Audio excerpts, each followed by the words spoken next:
जेहेतु गोटे ration card केवल जन को दिहूनी जदि गोटे रेशन कार्ड रे जड़े 21 वर्ष ऊर्ध्व महिला 60 वर्ष कम महिला जदि 5 जन था भी 5 जन को दि जाए जदि सी माने परिवार जड़े सरकारी कर्मचारी हो गला तेणु जेहेतु से परिवार एक हो गोटे परिवार गोटे कार्ड होती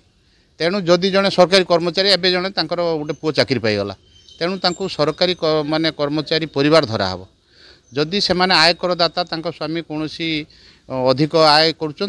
सी कर दौरान जोटा कि किसी आसिक भी सोमोटू निजे आसिक रेशन कार्ड फेरई देले जिते से रेशन कार्ड रू बाद पड़ापी निजे चाहूँगी तेणु आउ तांको से पुणी केमिति आमर सुभद्रा योजना रे तांको स्त्री पाइबे बा तांको परिवार के जने 21 वर्ष ऊर्ध्व महिला पाइब तेणु से तथापि तांको काटी दिया जीव नहीं एवं उचित तदंत कराहब करा जाई जे प्रकृतर से माने पाइबार हकदार कि नुह जदि हेइथिबो दिया हबो जदि न हेइथिबो तां कटा हबो।